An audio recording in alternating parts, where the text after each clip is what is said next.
welcome to Gramercy Book Club, Alex. I see you there. Thank you. It's good to be here. We've had a robust conversation about the Paris Hours. Camille, Guillaume, Soren, and Jean-Paul. I mentioned briefly, Nancy asked me about this, but I mentioned briefly to the audience that you and I first met when you moderated a panel at a pre-COVID booksellers conference about author events of all things. Both of us wearing our bookseller hats. So little did I know at first that, as you know, that I had already requested featuring you in the Paris Hours at Gramercy Books. So, we're so happy to have you here virtually, but obviously we had planned to do this in person. And so hopefully in subsequent books, we will do that. I'm just glad we're finally here. I wanted to remind our book club participants that the Paris Hours is your third novel. I want to just add a little further background. You studied law at Oxford University, worked for 8 years as a corporate lawyer in London and Paris, which explains your very evocative rendering of the City of Light. And along with owning Skylark Books, you're the founder and director of the Unbound Book Festival. You may want to, that may come up in your conversation with Nancy. And Alex, our moderator is Nancy Gilson. She's going to be asking you questions from the participants as well as her own during this portion of our book club. And everyone's now muted, so you and Nancy can really directly converse, and the floor is yours, Nancy and Alex. Okay. Great. Thank you, Linda. Welcome, Alex. This is a real pleasure to get to talk to you. We have very much enjoyed the Paris Hours and can't wait to hear what you're going to say about it. Tell us a little bit about why you chose the back and forth format between the characters, and also how you managed to have a plot occur all in one day. I'm just curious about your whole format there. Yeah, I mean, that was something I was curious about too at various points during the process, and I did find myself asking myself, why on earth did I ever think this was a good idea?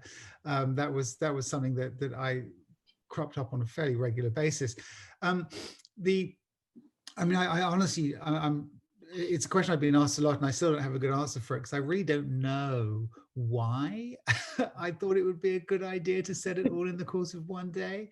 I suppose it was I like setting challenges for myself with each new book, and to sort of impose that structure on myself seemed like an interesting exercise. Although there were sort of now dents in my wall where I banged my head against it at various points because it proved to be rather technically complicated.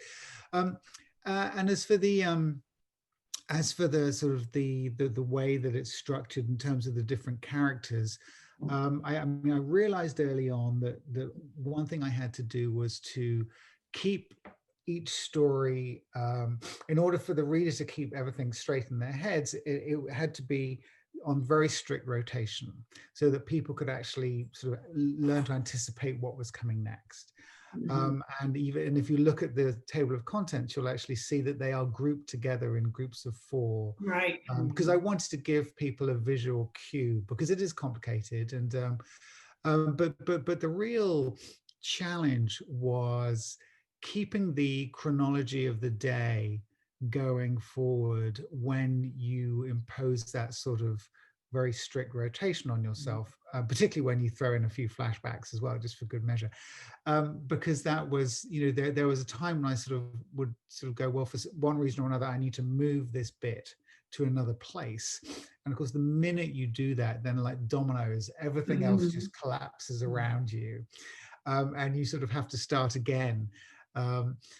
So it was complicated and occasionally frustrating, but I hope that it was worth it. I think that keeping it within this course of a day lent the book a certain, well, claustrophobia might be the wrong word, but there's a certain sort of closeness to it all. It's sort of, what I was trying to go for was to sort of, as all novelists do with all books, I guess, but was like to grab the reader and really not let them go. And I think that having everything squished, technical writing term, squished into that period, made it so that was going to, it sort of, hopefully there was a momentum there that just never let up. Oh yeah, I mean, I think there was definitely, and the tension kept rising as you kept getting closer and closer to that climactic event at the jazz club. Right. Did you know what was going to happen to the characters when you started? Did you have it all? Did you have it storyboarded out, or? I could just, that probably answers the question. No, I didn't. I mean, I had a rough sense of it all, but actually, as always is the case when I write books, it all fell apart fairly quickly, and for a long period. I mean, I knew that everyone was going to get together at the jazz club at the end, but as to what happened there, that was something that was in a permanent state of flux. I'm always reminded of there's a wonderful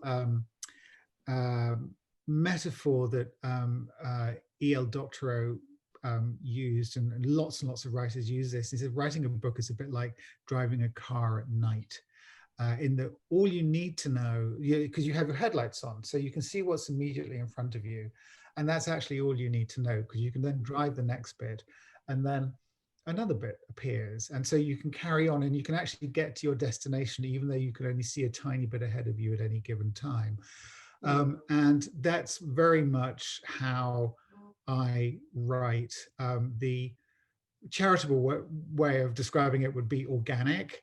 The more honest way of describing it would be chaotic, but it, I don't know, it also works for me. But I had a sense of sort of where they were going to go, but I really didn't know quite how it was going to. Well, certainly I knew what was going to happen to Soren.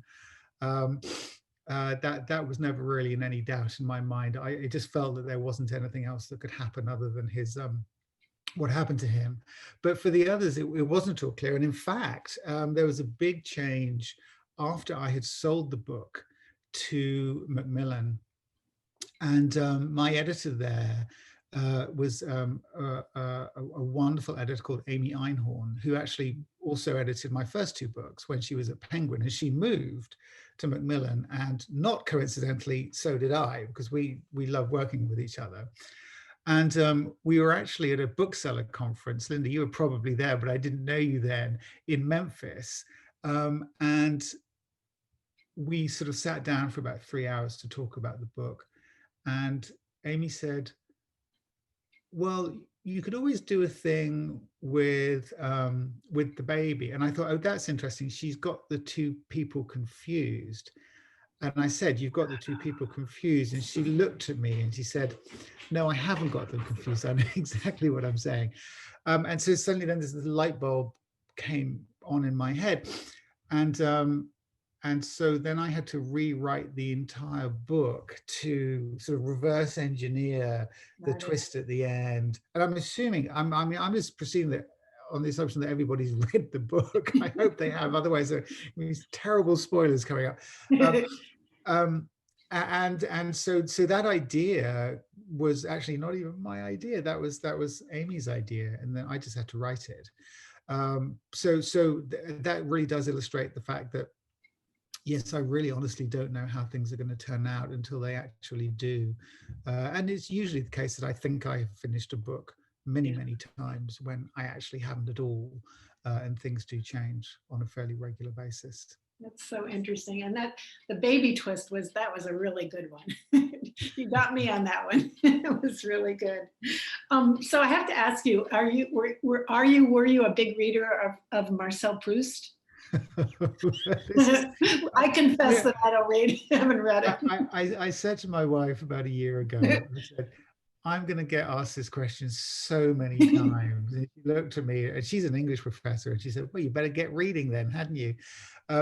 I've read the first volume of his book, and I adored it, and it's brilliant and very funny. Oddly, people don't talk about Proust as being funny, but I thought it was funny. I've actually read far more about Proust, far more biographies and memoirs and things than actual Proust himself. But I will one day, when I slow down, hopefully get through the other 6 volumes. But so 1 is the answer. Here's right a now. question from one of our participants. What is your connection to music? You include music in the Paris Hours, and you do quite a lot in The Good American. Yes, well, I mean, I love music. I'm obsessed by it, and I listen to it as much as I can. And my son is actually a musician. He's at Berklee College of Music in Boston, and I mean, I love writing about it because it's a challenge to render one art form in an entirely different medium. And it's something that I love to try and do. I'm always jealous of musicians. I'm very jealous of my son because he can write a song and in 3 minutes move a person in an extraordinary way. It's so powerful, whereas it takes me sort of 270 pages to do the same thing. And I know, Nick Hornby, I know, feels the same way, and I know he always wishes that he could write songs rather than novels because it's just a lot quicker. And it's just anyway. So I enjoy writing about music, and yes, in A Good American, I basically threw everything in there and tried to do a little bit of everything. And in this one, I sort of limited it to Ravel and then Sidney Bechet at the end. Yeah. And in the book in between Setting Free the Kites, it was the Ramones. So it was a little bit different, but I try and do something different with every book. Yeah, and it for me, it's just an exercise. I mean, I would be the world's worst poet. I know this to be true, but it is an opportunity for me to try and use my tools, my language to just to capture something of the magic that I feel when I listen to particularly that Ravel melody, that Passacaille, the 3rd movement of the piano trio, which is just this gorgeous piece of music. And it's just a challenge to try and capture some of that and render that for the reader. The people on our conversation have really liked how you made your characters first and foremost, and yet there were all those expats running around in the background and figuring into the story. Can you talk a little bit about how you did that and why you did that and how you found out about them and what their kind of little anecdotes were that you did use? Yeah, I mean, so I originally thought I was writing a very different book. And I was, it actually began one Wednesday evening, and I was driving home from somewhere and was listening to the local NPR station, and there was some Ravel playing. And at the end, it's a beautiful piece. And at the end, the NPR announcer was talking about the origins of the piece, and it had actually been commissioned by a Russian impresario called Serge Diaghilev. And what stunned me when the guy was talking about it was the amazing team that Diaghilev surrounded himself with. So he had people like Stravinsky and Ravel to compose music for him. He had people like Matisse and Marc Chagall and Picasso paint the backdrops. And Coco Chanel would design the costumes. I mean, it was just bonkers. It was just this incredible fulcrum of artistic brilliance, and that was Paris after the First World War. It was an extraordinary explosion of creativity, and I just thought, oh well, that's what I'm going to write my book about. I'm going to write about Diaghilev, who doesn't appear in the book at all, because I realized as I sort of jumped into the research that, well, 2 things really. First of all, I worried that I wouldn't be able to do justice to all of those extraordinary geniuses. And secondly, it occurred to me that, if you listen to a Ravel melody or you look at a Georges Braque painting or what have you, you actually, I mean, the art speaks for itself. You don't actually need someone like me to come along and tell you anything about it. It's just, it's there, and it's gorgeous and perfect and just is there. So I decided to redraw the focus away from all of that dazzling genius and to tell a different story. I mean, I wanted to write about Paris. I mean, I went to school there and I worked there for a year as a lawyer, so I knew it well. I had sort of made an occasional reference to it in earlier novels, but I really wanted to set a whole book there. Mhm.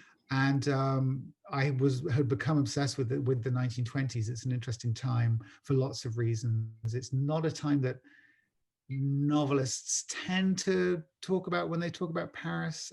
So that was interesting to me too. But I just, by nature, I'm drawn to slightly quieter stories. And so I decided to write these four characters. But I still wanted some of that research and some of the glamour, Mhm. and just they're very interesting characters, and to bring that in. So, there's Josephine Baker and Ernest Hemingway and Gertrude Stein, but they're very much on the periphery of the book and not at its heart. And they're more sort of seasoning, if you like, rather than the full flavor. And so it was a long journey to get to that point. And yes, and obviously there were lots of expats that I included, particularly because Jean-Paul had this obsession with America, and that was and so that was kind of why I did that. Interesting. Yeah. Here's a question from one of our participants, Pat. At times, this book reminded me of Christopher Isherwood's Berlin stories. And what are some of the literary influences that inspire your writing, your exploration of a subject and a period? Well, generally speaking, I'm always really bad at this question, by the way, so I'm just going to apologize. I read, as a bookseller, I read a lot, and I'm a bit like a sponge in that everything goes in. And I always worry that if I ever reread Jane Austen, which I occasionally do, then my prose suddenly becomes a little bit more florid than it was before. And I'm just like, it's a common, I'm a sponge parrot. How's that? Because it comes out again. There are lots and lots of authors who I adore, but I wouldn't ever want to burden them with saying that they're an influence. I love early. Please note the early John Irving, who I think just told the most amazing stories. Yeah.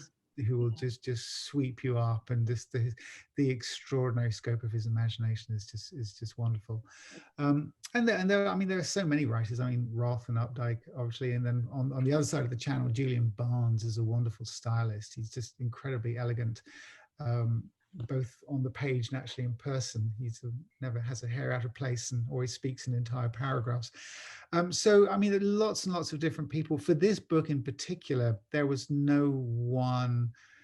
I wasn't writing it with any particular book or any particular writer in mind. Mm-hmm. I try and not do that. Obviously, we all try and sort of be our own person to the extent that we can. So, sorry, it's probably rather unsatisfactory answer to the question. No, but it's fine. I was curious, is Le Chat Blanc, is it based on Le Chat Noir? Or is Le Chat Blanc, is it real? No. It's not real. No. It's not real. It's just that, it's a generic New York, what am I saying? A generic Paris nightclub. There is an interesting story, though, about the man who owns it, Lloyd Waters. So he is based on a real person called Eugene Bullard, who, those ads they used to have on the TV for Dos Equis beer called The Most Interesting Man in the World. And he would go, well, I don't often drink beer, but when I do, I drink Dos Equis. So Eugene Bullard would have been tailor-made for that ad, because he had the most insane life imaginable. So he was an African-American, born in Georgia, and he went to Paris well before the war in order to escape the racial discrimination that he was experiencing at home. And then when the war began, he joined the French Foreign Legion and became the first ever African-American fighter pilot. and the French revered him, and he was awarded 15 medals for his bravery. He was known as the Black Swallow of Death. Oh, cool. And then when the Americans joined the war in 1917, they immediately put him behind a desk, and he was not allowed to fly on account of his race. And after the war, unsurprisingly, he didn't go back to America. He stayed in France, and he did actually open a nightclub. And so I did a rather Proustian thing, which was to take a real person and sort of but just change the name. So that bit was real. There was this extraordinary American who did own a nightclub, but no, but all of the details were straight out of up here. Cool. Yeah. So just jumping briefly to The Good American, is any of that your story, your family story? It's not, is it? Yeah. Well, it is in the abstract, because I believe that all immigration stories have certain things in common. There is the fear of the unknown and a hope for a better future, and a sort of homesickness that sort of lingers forever in people who are immigrants.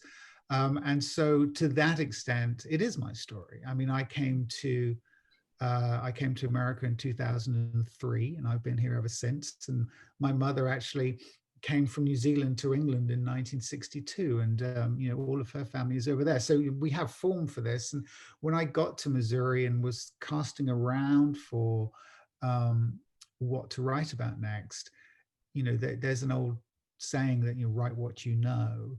Not sure I always necessarily think that's true, but in this particular instance, I thought that was probably a good idea. I mean, you do need to have something, you do need to know something that's actually worth writing about. But it occurred to me that what I had done in picking up my family and moving it 4,000 miles into the middle of a country that I didn't know very well might disqualify. And so I began thinking about that and about writing an immigration story.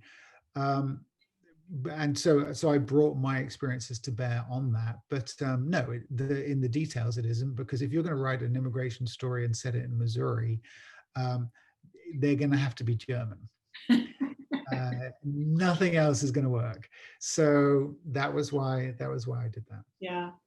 I really love The Good American because I just read it recently, but it strikes me as it is so timely right now. It's such a great story for people to be reading right now about immigration. Oh, thank you.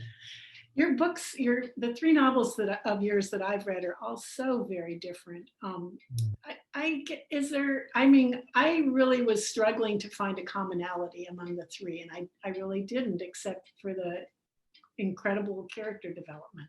So can you talk about any kind of commonalities that are in your three different novels? Yeah, I think there is something that does run through all of them. And it was something that it really only hit me when I finished The Paris Hours. And it is about family, and specifically about being a parent. My son is 19 now, and I also have a 15-year-old daughter.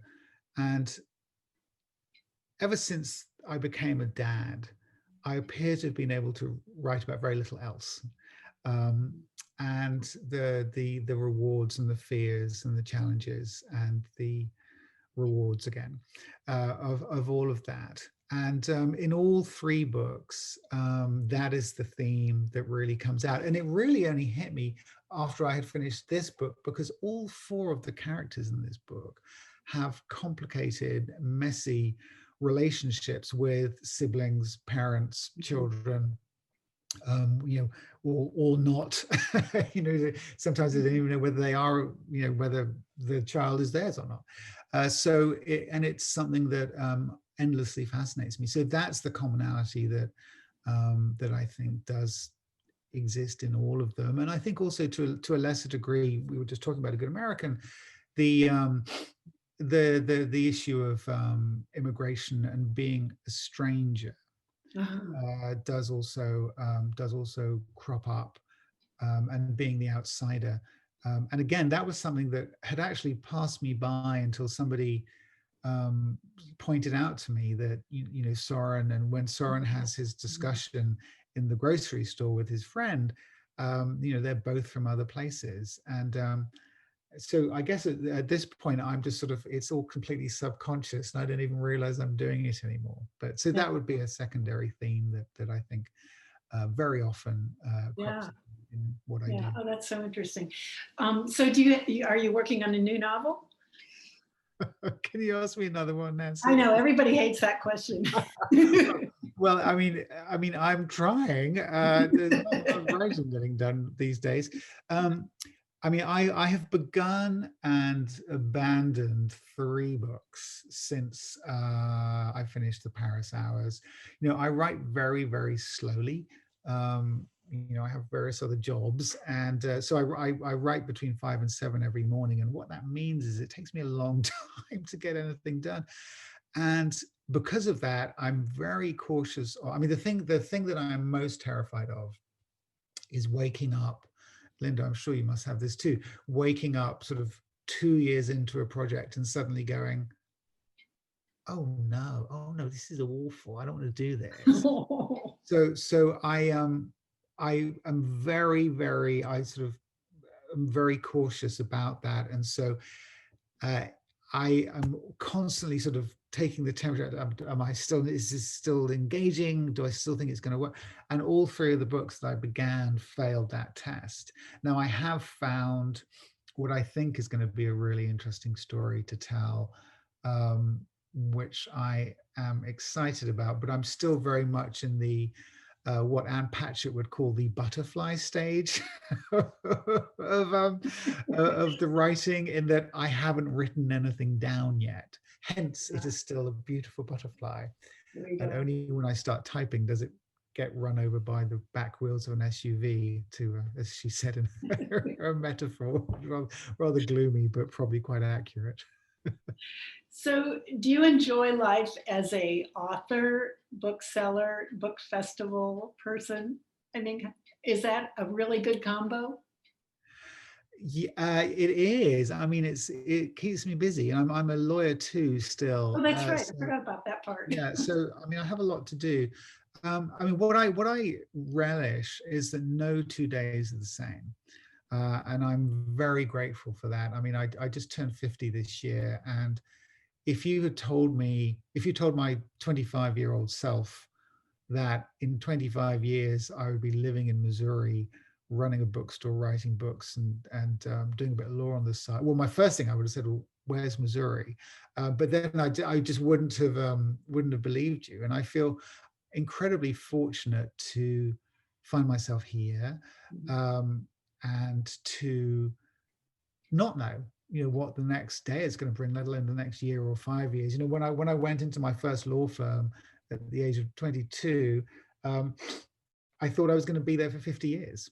I thought I was going to be making the same commute for 50 years, and that didn't happen. So you know, I feel like I dodged a bullet there a little bit. Yeah, yeah. Well, we're so lucky to have independent bookstores that seem to be doing really well. Of course, we've got Gramercy here in Bexley and Columbus, which is just a great little store. What do you think of the state of reading and books and bookstores in the United States now? Well, if you'd asked me that 8 months ago, Nancy, I would I would have given a slightly different answer. I mean, so my store has been open for just over 2 years, and it's been a real education for me. I've learned a lot, and I've had a fantastic time learning it. And what I know, which I knew before because I've been on tour for my previous 2 books across the States, but booksellers are the most extraordinary people. Mhm. They are so damn smart, and they are so committed, and they work unbelievably hard. And shops like Gramercy, and I hope, you know, one day, like Skylark, are wonderful jewels for the community that they exist in.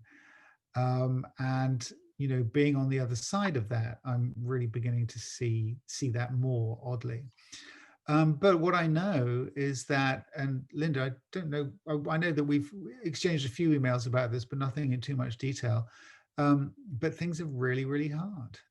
You know, I'm with my, was just today with my business manager, and we were looking at numbers and numbers that we expect to sort of pull down in November and December. And you go, well, how are we going to do this if we only let 3 people in the shop at a time? It's very hard. Yeah. So it's going to be a tough time. Um, I mean, the good news for the industry as a whole is that in addition to all of those other things I said, booksellers are also extraordinarily innovative. And they will find ways to get books into people's hands and to survive.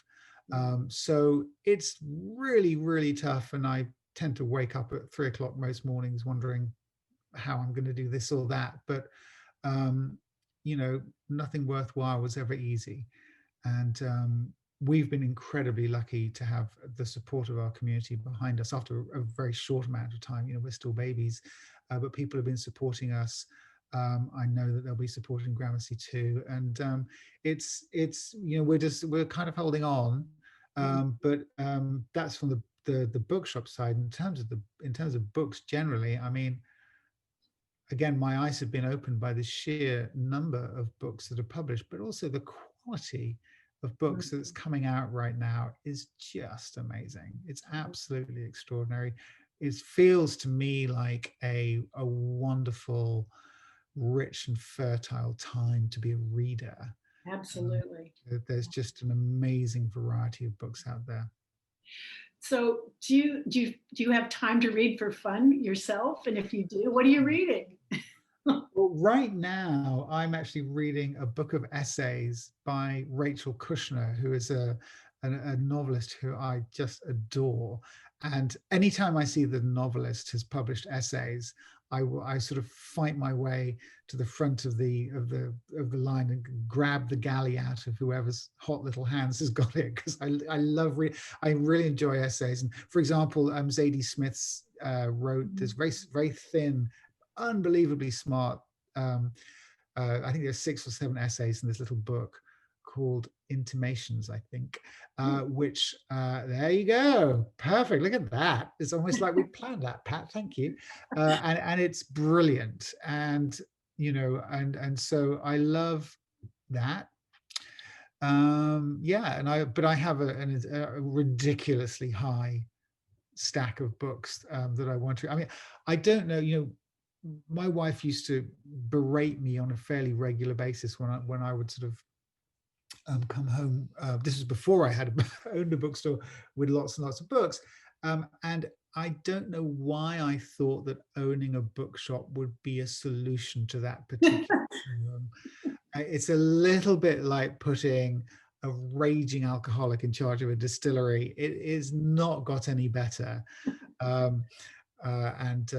I'm glad she's not around to sort of come in and nod emphatically. But and I mean, to answer your question, I mean, reading for me is it's like breathing.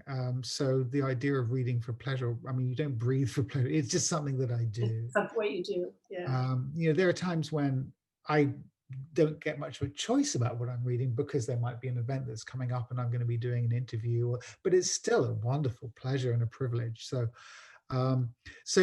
yeah, I mean, it's not often that I just get to go, I shall read this now. I mean, it does happen occasionally, but not quite as often as I'd like. But that's not to say that it's not all great. So, spoiled boy. Well, I think, do we have any more time, Linda, or should we call it a night? Take it back to you. If you have one more question, sure. Otherwise, I'm happy to. Well, I would just ask, Alex, is there anything that we didn't talk about that you would like people to know about the Paris Hours?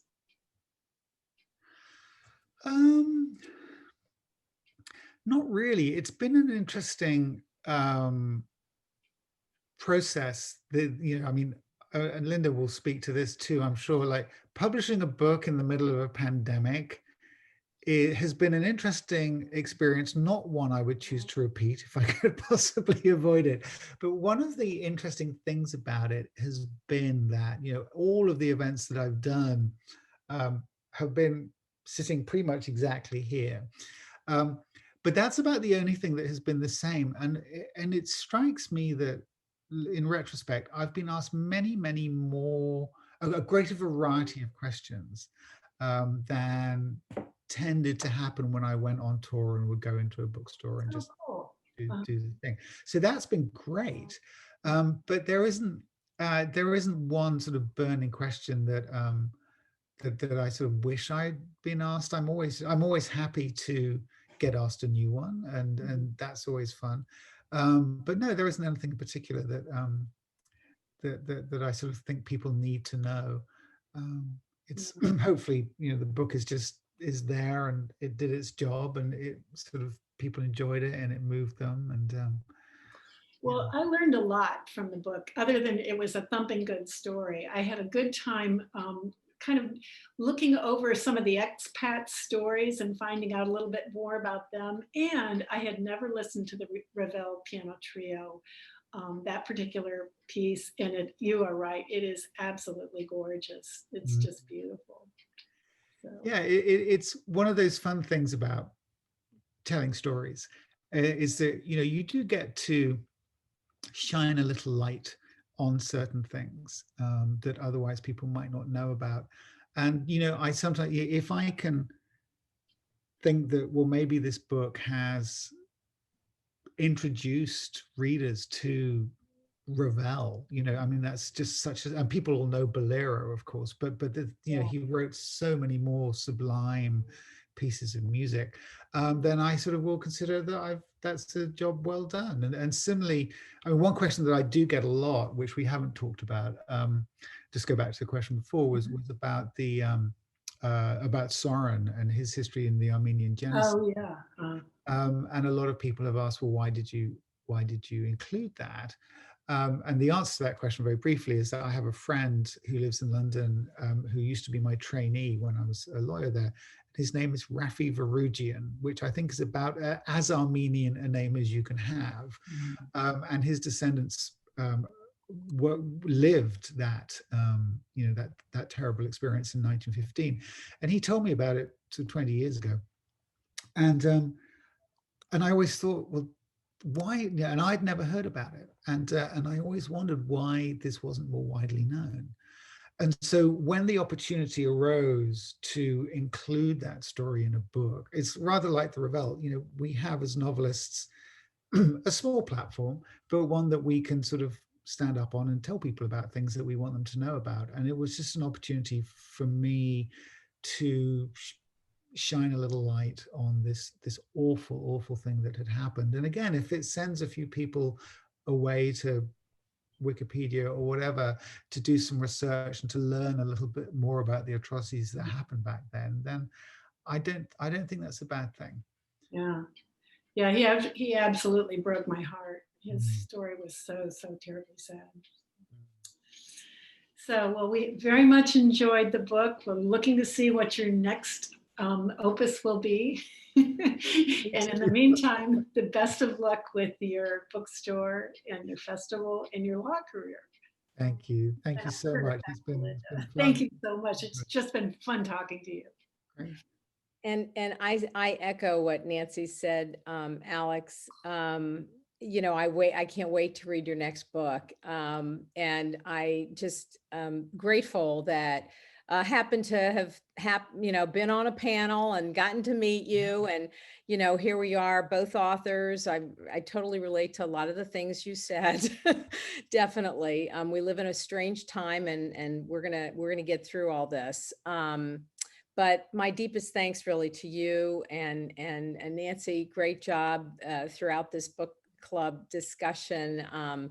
Wonderful insight that we were so happy to gain this evening.